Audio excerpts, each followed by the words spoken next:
কক্সবাজারের মহেশখালী উপজেলার ৯ বর্গ কিলোমিটারের ছোট্ট দ্বীপ সোনাদিয়ার কথা প্রায় সবারই জানা। চারিদিকে জলরাশি ঘেরা ম্যানগ্রোভ আর উপকূলীয় বনের এই ভূখণ্ড কেবল তার প্রাকৃতিক সৌন্দর্যের জন্যই অনন্য নয়, এর বালুকণার ভাঁজে ভাঁজে লুকিয়ে আছে এক বিপুল খনিজ ভাণ্ডার।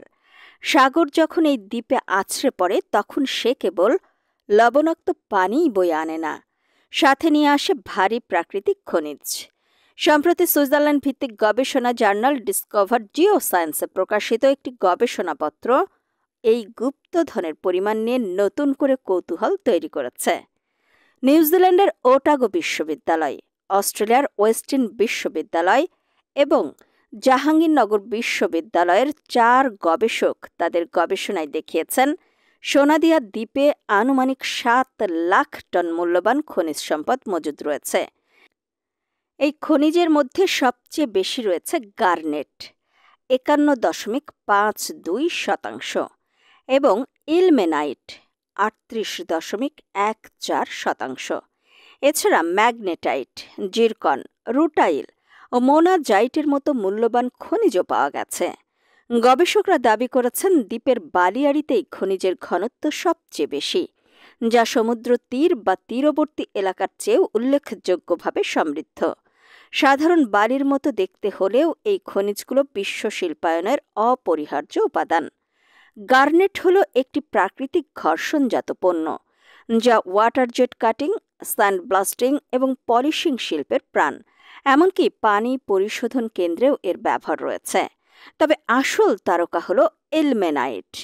এটি টাইটানিয়াম ধাতুর প্রধান উৎস। এই ইলমেনাইট থেকে যে টাইটানিয়াম ডাইঅক্সাইড তৈরি হয় তার বৈশ্বিক বাজারই প্রায় $২০ বিলিয়ন। রং, প্লাস্টিক থেকে শুরু করে বিমান, মহাকাশ ও প্রতিরক্ষা শিল্পে হালকা অথচ শক্ত ধাতু তৈরিতে টাইটানিয়ামের কোনো বিকল্প নেই। একইভাবে জিরকন ব্যবহৃত হয় সিরামিক শিল্পে, আর মোনাজাইটে থাকে দুর্লভ রেয়ার আর্থ এলিমেন্ট, যা আধুনিক ইলেকট্রনিক্স থেকে শুরু করে নবায়নযোগ্য জ্বালানির টারবাইনে ব্যবহৃত হয়।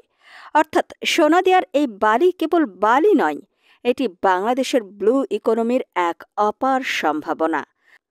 সোনাদিয়ার ভবিষ্যৎ নিয়ে যখন খনিজের এই পরিসংখ্যান আলোচিত হচ্ছে, তখন দ্বীপটির জন্য সরকারের পরিকল্পনা ছিল সম্পূর্ণ ভিন্ন।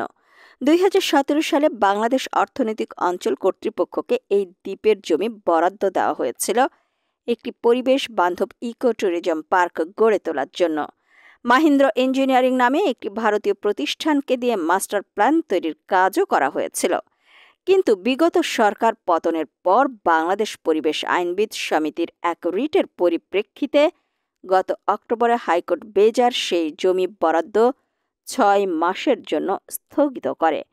অন্তর্বর্তী সরকার পরে দ্বীপের জমি বন বিভাগের কাছে হস্তান্তরের উদ্যোগ নেয়।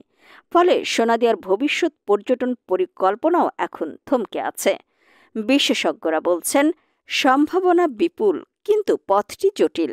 সব মিলিয়ে সোনাদিয়া দ্বীপ এখন এক ত্রিমুখী বাস্তবতার সামনে দাঁড়িয়ে। একদিকে ৭ লাখ টনের নতুন গবেষণার আশা, অন্যদিকে ২ কোটি টনের পুরনো পরিসংখ্যানের বিশাল ক্যানভাস, আর এর বিপরীতে থমকে থাকা ইকো ট্যুরিজমের পরিকল্পনা। সোনাদিয়ার বালি হয়তো সত্যি সোনার চেয়ে দামি, কিন্তু সেই গুপ্তধন আহরণের চাবিটি এখনো আমাদের খুঁজে বের করতে হবে।